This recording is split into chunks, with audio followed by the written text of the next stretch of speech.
They say that a parent's love is unconditional, a boundless ocean of forgiveness and support. For 81 years, I believed that. I lived it. I breathed it. But on my 82nd birthday, I learned that even the deepest oceans have a flaw, a hard, cold, unyielding bottom you hit when you least expect it. A slap, you see, is a very specific kind of communication. It's not an argument. It's not a disagreement. It's a declaration. It's the period at the end of a sentence you didn't even know was being written. And the sentence my daughter Chloe wrote on my face that day was simple: you are finished. You are nothing. You are a thief. That's what she called me, her own mother, in the cramped living room of my modest apartment, with a half-eaten, store-bought cake sitting between us. A thief. But what she didn't know, what she could never have imagined, was that the story didn't end with her slap. It began with it. This isn't a story about a sad old woman. This is the story of how I took back 82 years of my life, and it all started with a lie about a diamond necklace. If you have ever felt underestimated, overlooked, or taken for granted, then stay with me. Subscribe to my channel, and let me tell you how I finally taught my daughter the true meaning of value. You see, the thing about being old is that people mistake stillness for weakness. They see the quiet and assume it's an absence of thought. They see the slower pace and assume the mind has slowed with it. My daughter, Chloe, was the world's foremost expert on this particular miscalculation. For years, she had viewed me through a lens of gentle, pitying condescension. I was Mom, a figure from her past who now existed primarily as a source of predictable birthday cards, and a monthly financial supplement she charmingly referred to as my little contribution to her far more important life. My life, in her eyes, had shrunk to fit the four walls of my small, tidy apartment. A life of crossword puzzles, daytime television, and, presumably, a slow, gentle fade into irrelevance. The birthday party, if one could call it that, was her idea. A perfunctory gesture. She and her husband, Mark, arrived an hour late, bearing the aforementioned cake and a cellophane-wrapped pot plant that screamed last-minute gas station purchase. They sang a rushed, off-key version of Happy Birthday, their eyes darting towards their phones, their minds already on the dinner reservations they had for later. I tried to be gracious. I smiled. I thanked them. I played the part of the grateful, doddery old mother they expected me to be. I had played it for so long, the costume was practically fused to my skin. We made small talk. Chloe talked about their upcoming trip to Tuscany, Mark complained about the stock market, and I listened, nodding, a quiet ghost at my own celebration. The slap came after the cake.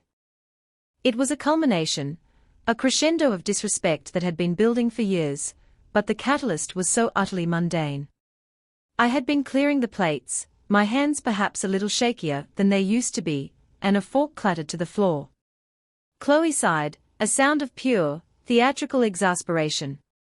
Honestly, Mom, just leave it. You'll probably break something. Her tone wasn't just dismissive, it was cruel. And that's when she said it, her gaze sweeping over my small curio cabinet, a piece of furniture that held a lifetime of small treasures. Speaking of which, she said, her voice turning sharp and accusatory, where is it? I feigned ignorance, though my heart began to beat a little faster, a tiny drum of warning. Where is what, dear? Don't play dumb, Mom. You know exactly what.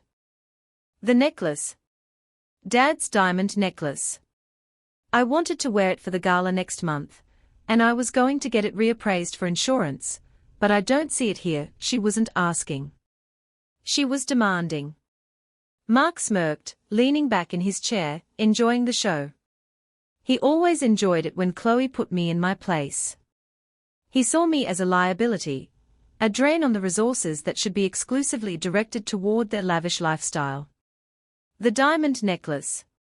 It was my late husband Arthur's last gift to me, given on our 50th wedding anniversary, just 6 months before he passed away. It wasn't ostentatious, but it was perfect. A single, flawless diamond on a delicate platinum chain. It was my most cherished possession, not for its monetary value, but for what it represented, a lifetime of shared love and quiet partnership. Chloe had always coveted it. She'd hinted, she'd wheedled, she'd even tried to borrow it on multiple occasions. Each time, I had gently but firmly refused. It was mine. It was Arthur's last touch, his last memory made tangible. "I don't know what you're talking about, Chloe," I said, my voice quiet but steady. This was a lie, of course. I knew exactly where the necklace was, but I wanted to see how far she would take this. Her face, which I had once known better than my own, contorted into a mask of ugly suspicion. "You don't know. Or you won't tell me. Did you sell it? You probably sold it for a pittance, didn't you? God, Mom, your memory is getting so bad. You're probably hiding things and forgetting where you put them." Her voice rose with every word, a shrill, grating sound that filled the small room. She stood up and began to pace, her expensive heels clicking angrily on my simple laminate flooring. She was working herself into a frenzy, a performance for Mark's benefit, a justification for what she was about to do. "I have been more than patient," she spat. "I pay your bills, I check in on you, I make sure you're not living in squalor. The least you could do is not be difficult about the one valuable thing Dad left behind. It should be with me anyway. I'm the one who goes out, who has a life. What do you need a diamond necklace for? To wear to the grocery store?" The cruelty of it was breathtaking. She had reduced my life, my love for her father, our shared history, to a simple equation of utility. She had a use for it, I did not. Therefore, it belonged to her. When I didn't respond, when I just stood there looking at her, she took a step closer, her face inches from mine. "Where is it, Mom?" she hissed. And when I still said nothing, she did it. Her hand flew up, and the sound of the slap was like a gunshot in the quiet room. A sharp, cracking sound. My head snapped to the side. A searing heat spread across my cheek. For a moment, there was only silence, broken by my own ragged breathing. I could feel the imprint of her fingers on my skin. Then came her final, venomous words. "You're a thief. A senile old thief, stealing from your own family." Mark finally stirred, not to defend me, but to support her. "Chloe, baby, calm down," he said, a placating tone that was thick with insincerity. "Your mother is clearly not well. Let's just go." They turned and walked out, leaving the door ajar, leaving me standing alone in the center of the room, with the stinging ghost of her hand on my face, and the wreckage of 82 years of love at my feet. The pain in my cheek was nothing compared to the pain in my heart. But beneath the pain, something else was stirring. A cold, hard clarity. The slap hadn't just been an act of violence. It had been a gift. It had shattered the illusion I had so carefully maintained for decades. The illusion that my sacrifices mattered. The illusion that my daughter loved me. In the ringing silence of my apartment, I touched my cheek. It was over. The performance was done. The curtain had fallen. And a new one was about to rise. After they left, I didn't cry. The time for tears was over. Tears were for the woman who still believed in the myth of her daughter's love. I was someone new now, someone forged in the fire of that final, clarifying insult. I walked over to the door they had left open and closed it softly. The click of the latch was the sound of a vault being sealed. I spent a long time just sitting in my favorite armchair, the one Arthur and I had bought together 55 years ago. The fabric was worn, faded in the spots where our heads had rested, but it held me like an old friend. I thought about Arthur. I thought about the life we had built from nothing. We started with a small hardware store, a tiny corner shop with peeling paint and a bell that tinkled whenever a customer came in. Arthur had a mind for business, a quiet genius for numbers and inventory, and I had a way with people. We were a team. For 30 years, we worked side by side, 7 days a week. We poured our youth, our energy, our dreams into that store. We didn't take lavish vacations. We drove the same sensible car for a decade at a time. We packed our own lunches. Every penny we saved, every sacrifice we made, was for Chloe. We wanted her to have the life we never did. We paid for the best schools, the piano lessons, the summer camps, the university degree from a prestigious out-of-state college that cost more than our first house. We never said no. When she met Mark, a man whose ambition was matched only by his arrogance, we paid for the wedding. A fairy-tale affair with 500 guests, an ice sculpture, and a dress that cost more than our car. We didn't blink. This was for our Chloe. When they wanted to buy a house in a gated community, a sprawling McMansion with more bathrooms than people, we gave them the down payment. A sum so large it made Arthur's hand shake as he wrote the check. He looked at me that night, his face etched with a worry I had never seen before. "Are we doing the right thing, Eleanor?" he'd asked. "Are we helping her, or are we just making it too easy?" I had reassured him. "It's Chloe," I'd said. "Of course, we are doing the right thing. She's our daughter." I see now that he was right. We weren't building her character, we were underwriting her entitlement. We had taught her that love was transactional.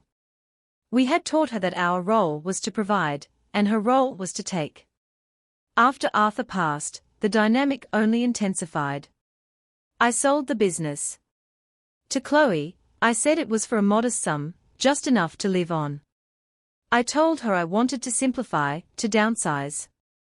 She saw my small apartment not as a choice for a peaceful, unencumbered life, but as proof of my financial fragility. She immediately swooped in, casting herself in the role of the dutiful, long-suffering daughter caring for her indigent mother. She set up a joint bank account to help me manage my bills, a move that gave her complete visibility and control over my finances. She insisted on a monthly allowance, paid from me to her, which she framed as my fair contribution to her time and effort in looking after me. It was a masterpiece of emotional and financial manipulation. I allowed it. In the fog of my grief for Arthur, it was easier to acquiesce than to fight. It was easier to let her believe she was in control. I let her think I was dependent on her, that I needed her.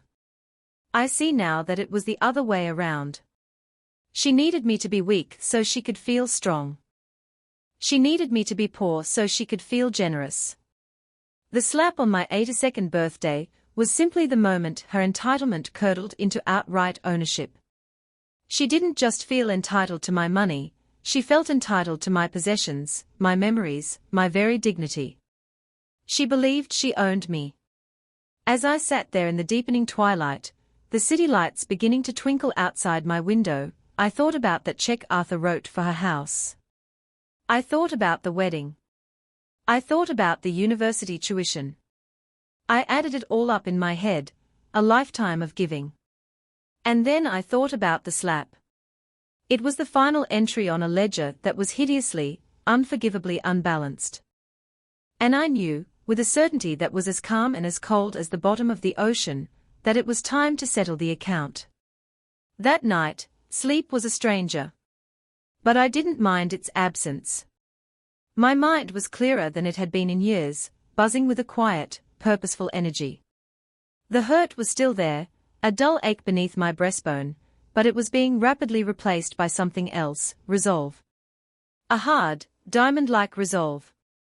For too long, I had been a passive character in the story of my own life, a supporting role in the grand drama of Chloe and Mark. No more. It was time for the protagonist to take the stage. The first thing I did, as the sun began to paint the sky in shades of grey and rose, was make a pot of coffee. Not my usual single cup, but a full pot. I sat at my small kitchen table and looked at my phone, which was lying dark and silent on the counter. I thought about the barrage of texts and calls that would inevitably start once Chloe's anger cooled and she remembered her monthly allowance was due. I thought about the practice cycle of our arguments, her manufactured rage, followed by my weary apology, followed by a brief period of tense peace until the next demand was made. I picked up the phone. I opened my contacts list and scrolled to her name, Chloe. For a moment, I saw her as a little girl with scraped knees and a gappy smile, running to me for a hug. The memory was a ghost, a faint echo from another life. It held no power over me now. With a steady finger, I pressed delete contact. A small box popped up asking for confirmation. Are you sure? I smiled. It was the first genuine smile I'd had in a very long time. I was sure. That simple action felt monumental. It was a digital severing, a declaration of independence. Next, I went to my desk, a beautiful antique secretary that had been Arthur's. Chloe had always called it that dusty old thing, and suggested I replace it with something from a flat-pack furniture store. I opened the bottom drawer, a drawer she had never once thought to look in.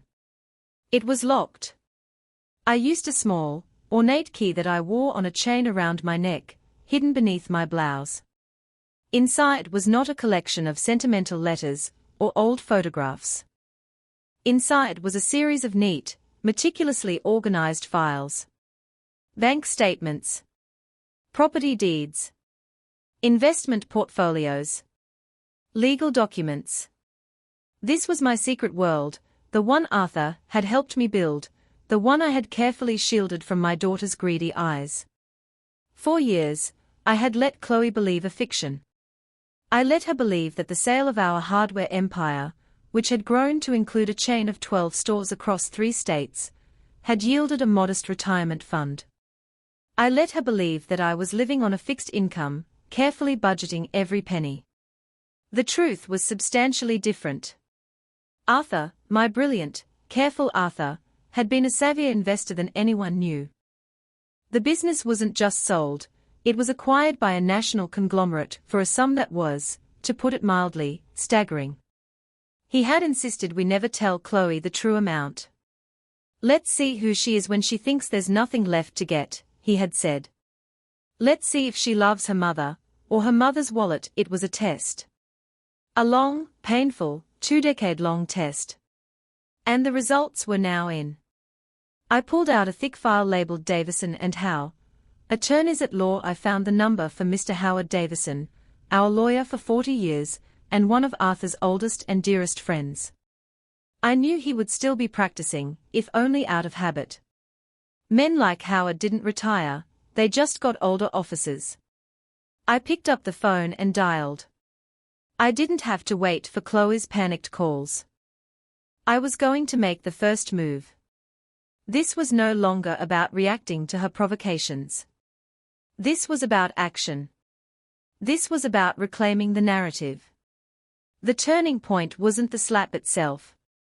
The turning point was the profound, unshakable silence that followed, in my apartment and in my soul. It was the moment I realized that my love for my daughter had become a cage, and she had just handed me the key. As the phone rang on the other end, I looked around my small, quiet apartment. It didn't feel like a prison anymore. It felt like a headquarters. Eleanor. Is that you? My goodness, it's been too long. Howard Davison's voice was exactly as I remembered it. A low, reassuring rumble, like a well-tuned engine. It was the voice of competence and old-fashioned decency. Hearing it was like finding a lighthouse in a storm. Howard, I said, and my own voice was steady, clearer than it had been in years. I'm sorry to call so early. I hope I'm not disturbing you. Nonsense, Eleanor. For you, I'm always available. What can I do for you? Is everything all right? There was genuine concern in his voice, the concern of a true friend, not the cloying, manipulative performance I was so used to from Chloe. And in that moment, I made the decision to tell him everything. I didn't hold back. I told him about the birthday party, the condescension, the argument about the necklace. I told him about the slap. I described the look on Chloe's face, the venom in her voice when she called me a thief. I didn't embellish or dramatize, I just reported the facts, coolly and calmly. On the other end of the line, there was a long silence. When Howard finally spoke, his voice had lost its gentle rumble. It was hard, angry. That ungrateful. I'm so sorry, Eleanor. Arthur would be spinning in his grave. He worried this would happen. He saw the direction she was heading in, his validation was a balm on a wound I didn't even know was still open.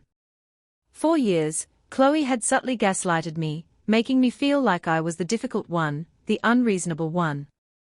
Hearing Howard's quiet fury on my behalf solidified my resolve. I wasn't a crazy old woman. I was a woman who had been wronged. I'm not calling for sympathy, Howard, I said, my tone shifting from reflective to all business. I'm calling for assistance. Arthur's test is over. My daughter has failed, and that's when I laid out the truth for him, the hidden strength I had guarded for so long. I wasn't the financially precarious widow Chloe believed me to be. The modest apartment I lived in. I owned the entire building. A lovely pre-war brownstone in a quiet, respectable neighborhood. I'd purchased it with a fraction of the proceeds from the business sale, an anonymous cash transaction, through a holding company Arthur had set up years ago. The other units provided a steady, significant rental income that I simply funneled into a high-yield investment account. Chloe knew nothing about it. The small monthly stipend I received from my pension, which Chloe so magnanimously allowed me to keep after taking her cut. It was a pittance compared to the dividends from my stock portfolio, a carefully managed collection of blue-chip equities and municipal bonds that generated more in a quarter than Chloe and Mark earned in a year. The joint account she had so cleverly insisted upon. I had kept only a small, calculated amount in it, just enough to cover my stated expenses, and her monthly allowance, the bulk of my fortune, was spread across 3 different banks, in accounts she didn't even know existed. I had been living a lie, not out of fear, but as a long, patient experiment. I wanted to give my daughter every chance to prove my husband wrong. I wanted her to love me for me. She never did. She loved the idea of what I could provide, and when she thought the well was running dry, she had shown her true colors. The slap wasn't an aberration, it was a revelation of her character. The dramatic irony was now complete. She, who lived in a sprawling house she couldn't afford, who drove a luxury car on a lease, who wore designer clothes paid for with credit, had called me, a woman of substantial and independent means, a thief. She had struck me over a necklace she believed was the last remnant of family wealth, when in reality, it was a mere trinket compared to the fortune she had never known about. Howard listened patiently as I detailed the full extent of my assets. He wasn't surprised. He had helped Arthur set most of it up. So, he said finally, the businesslike tone returning to his voice. What's the first move, Eleanor? This was it. The moment of truth. The house, Howard, I said, my voice as cold and clear as ice. The down payment was structured as a zero-interest loan, wasn't it? With a demand clause. I could almost hear him smile. That it was, Eleanor. A very tightly worded document that your daughter signed without a second glance. She was too excited about the granite countertops. I want you to call the loan, I said. Effective immediately. The plan was set into motion with the quiet, efficient precision of a military operation. Howard, energized by a sense of righteous purpose he hadn't felt in years, was the perfect field marshal. My instructions were simple, direct, and irrevocable. First, the house. Howard drafted a formal letter, sent via courier to Chloe and Mark's ostentatious address. It was a masterpiece of polite, legalistic brutality. It informed them that, as per the signed loan agreement for the down payment on their property, the full amount was now due and payable within 30 days. It enclosed a copy of the agreement, with Chloe's own florid signature highlighted on the final page. It was a document she had likely never read, dismissing it as a mere formality in the flurry of acquiring her dream home. A home that, it turned out, was built on a foundation of my money and her ignorance. Next, the money. While Howard was dispatching his legal bombshell, I was taking my own steps. I went online and accessed the joint account, the one Chloe used as her personal slush fund. I transferred every single penny, save for $1, into one of my private accounts. The single dollar was a petty gesture, I admit, but it felt right. It left the account open, but utterly useless, a digital monument to her greed. Then, I called my bank manager, a pleasant woman named Sarah, and instructed her to cancel the automatic monthly transfer to Chloe. There would be no more allowance. The bank of Mom was officially, permanently closed. Finally, I addressed the will. My previous will, drafted in the hazy aftermath of Arthur's death, had named Chloe as the sole beneficiary of my entire estate. It was a document written by a grieving woman who still clung to hope. The woman I was now had no such illusions. I instructed Howard to draft a new will.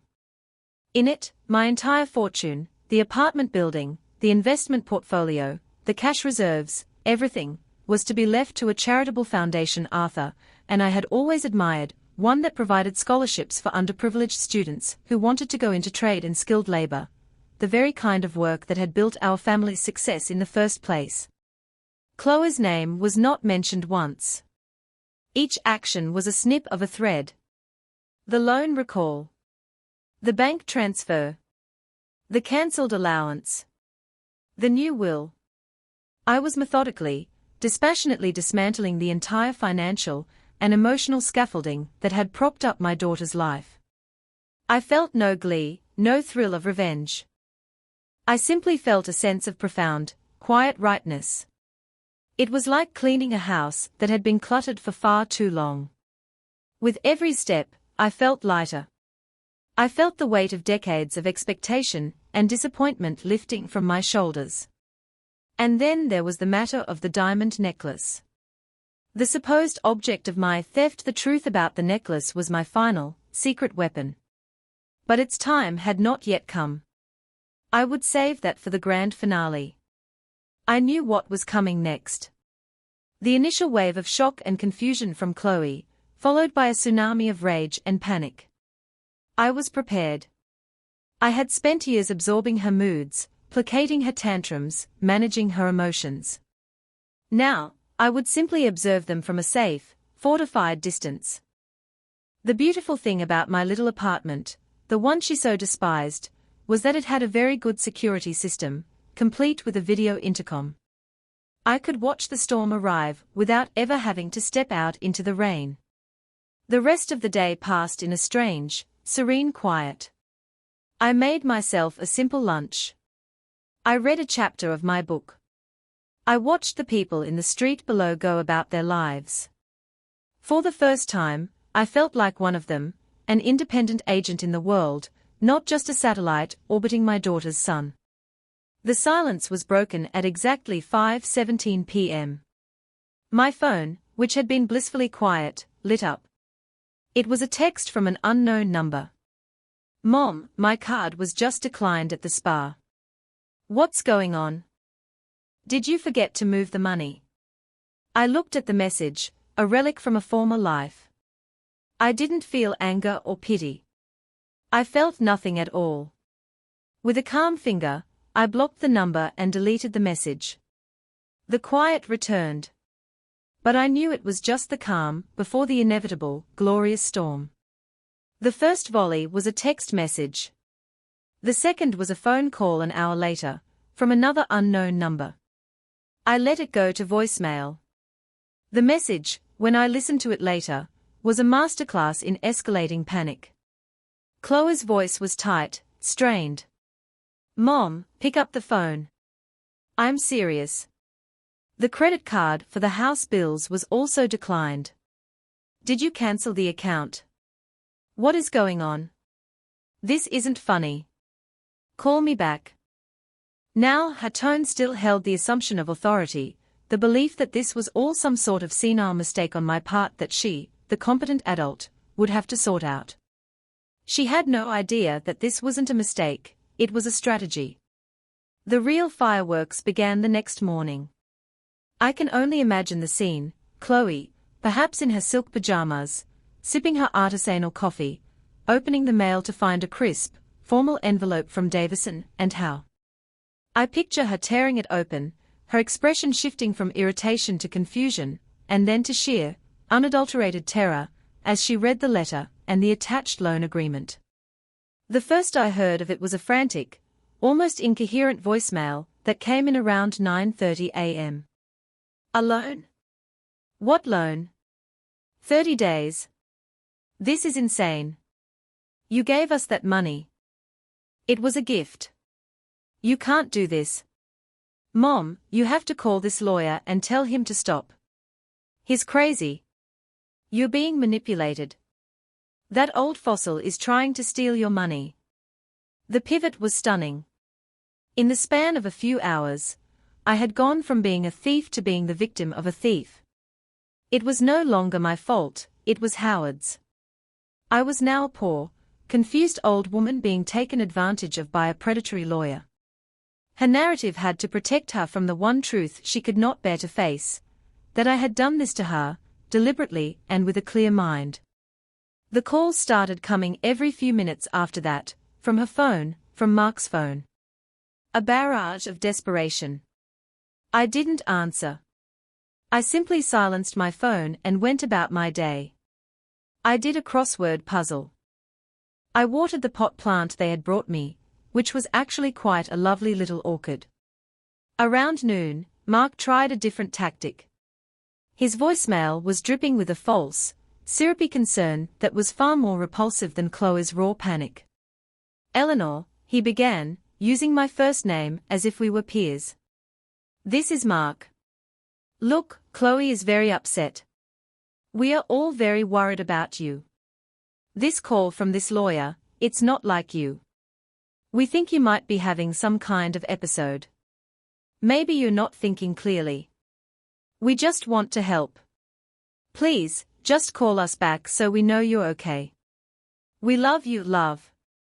The word was a profanity in his mouth. They didn't love me. They loved my money, the money they didn't even know I had. They loved the power they had over me, the power they had just discovered was a complete illusion. The climax arrived at 4 p.m. My intercom buzzed.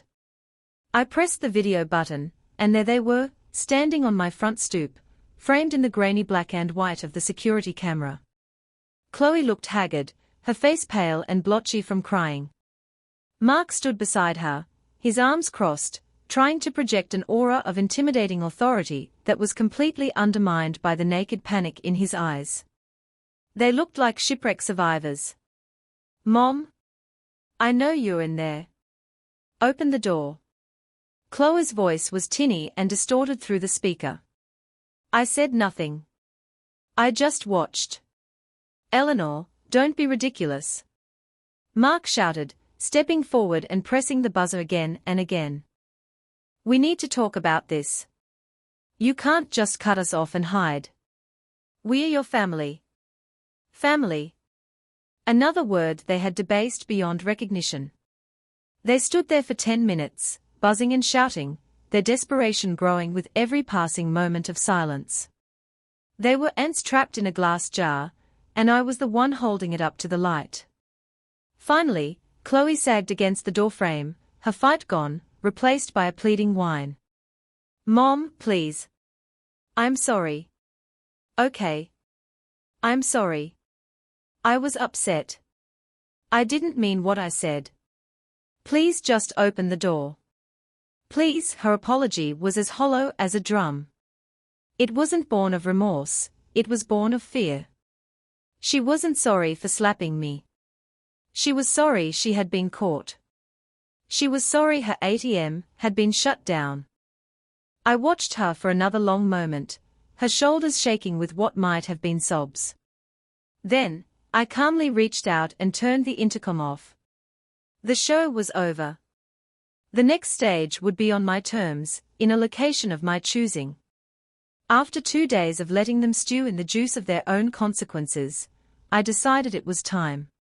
The constant, desperate messages had devolved into a pathetic mix of threats, apologies, and accusations. It was time to end it.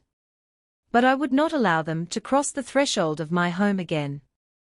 My apartment was my sanctuary now, and their toxicity was not welcome. I had Howard call them. He informed them, in his driest legal tone, that I would grant them a meeting. Not at my apartment. Not at their house. But at his office. The next day, at 10 a.m. sharp. The implication was clear: this was not a family chat. This was a legal proceeding. I spent that morning preparing myself, not like a victim heading to a parole hearing, but like a queen preparing for an audience with unruly subjects. I chose my outfit with care. A simple but impeccably tailored navy blue dress. Sensible, low heels. And my pearls.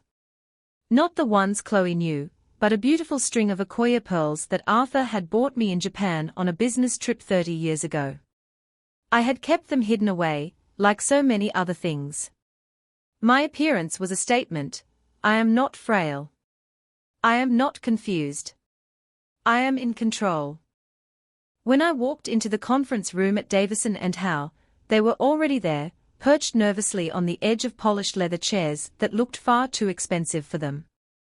The room itself was designed to intimidate: dark mahogany walls, floor-to-ceiling bookshelves filled with leather-bound legal tomes, a long, imposing table.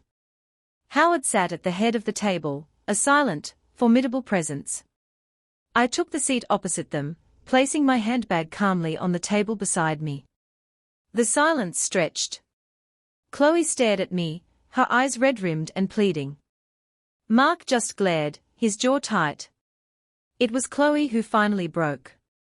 "Mom," she began, her voice a pathetic whisper. "What is this? Why are you doing this to us?" I let her question hang in the air for a moment before I answered, my voice even and calm, without a trace of the emotion that had roiled inside me for days. "You ask me why I am doing this?" I looked her directly in the eye. "Let me ask you a question first, Chloe. On my 82nd birthday, what did you call me?" She flinched as if I'd struck her. She looked away, down at her hands. I was upset. "I didn't mean it. That isn't what I asked," I said, my voice hardening slightly. "I asked what you called me." She mumbled something incoherent. "Speak up," I commanded. "I am an old woman, after all. My hearing might be failing." She looked up, and there were tears in her eyes now. Tears of self-pity, not remorse. "A thief," she whispered. "I called you a thief." "That's right," I said, nodding slowly. "You slapped me across the face and you called me a thief. All because you believed I had stolen a diamond necklace from you. A necklace you felt you were entitled to." I paused, letting the weight of my words settle in the room. Then I reached into my handbag and pulled out a long, flat, velvet box. I placed it on the polished table between us and slowly, deliberately, opened the lid. Inside, nestled on a bed of white satin, was a diamond necklace. A breathtaking cascade of brilliant cut diamonds, culminating in a central stone the size of a robin's egg. It was magnificent. It glittered under the recessed lighting of the conference room, throwing tiny rainbows across the table. It was also, quite clearly, not the simple, elegant solitaire Arthur had given me. Chloe stared at it, her mouth agape. Mark's eyes widened, a flicker of his familiar greed returning. What is that?" Chloe stammered. "This," I said, my voice cold and precise, "is a diamond necklace. I bought it for myself yesterday. As a birthday present. This is the necklace of a woman who is no longer your bank.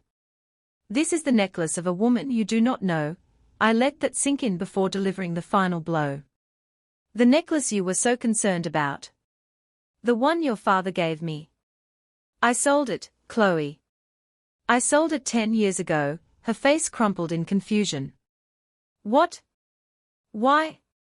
Why? I leaned forward slightly. I sold it to pay for the down payment on your house. The gift you were so certain I had given you. It wasn't a gift. It was the last tangible piece of my life with your father, and I liquidated it so you could have your walk-in closets and your granite countertops. The color drained from her face. Mark looked stunned, speechless for the first time in his life.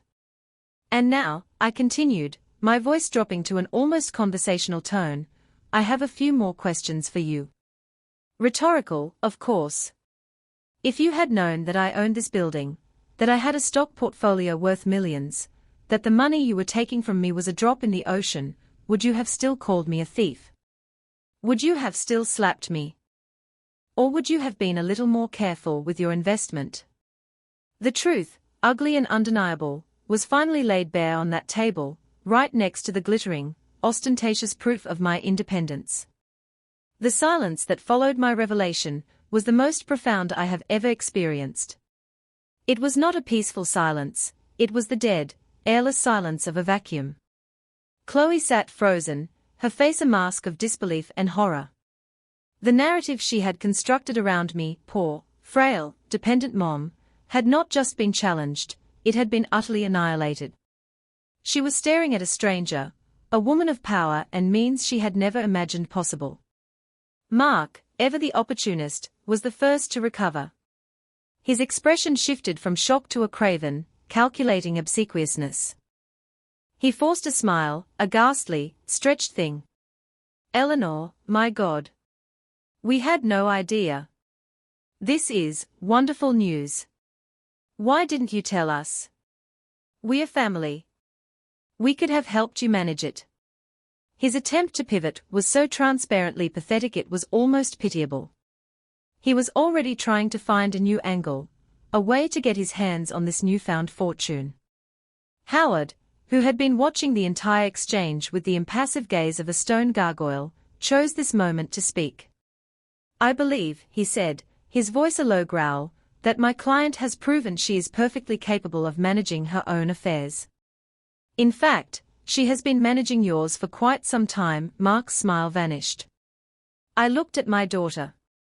Her tears had dried up, replaced by a look of hollow devastation. She wasn't devastated because she had hurt me. She was devastated because she had miscalculated. She had played her hand so badly, slapping away the golden goose just as she discovered its eggs were real. I don't understand, she whispered, shaking her head. All these years, you let me believe. I let you believe whatever you wanted to believe, Chloe, I interrupted, my voice devoid of any warmth. I gave you every opportunity to be a daughter. Not a benefactor, not a caretaker, but a daughter. All you had to do was love me. Just me. Eleanor. Your mother. It turns out that was too high a price to pay. I stood up. The meeting was over. Howard has the paperwork, I said, gesturing towards him. You have two options regarding the loan for your house. You can begin making monthly payments, with a standard interest rate, for the next 30 years.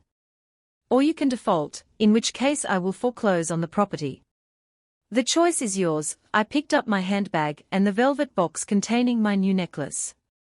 I didn't look at them again. I didn't need to see their faces. I walked towards the door, my heels clicking decisively on the polished floor. As I reached for the handle, Chloe's voice, small and broken, called out behind me. So that's it. After everything. You're just cutting me off. I paused, my back still to her. I thought about her question. Was that it? Was I cutting her off? No. She had been the one to do the cutting, piece by piece, over years of neglect and entitlement.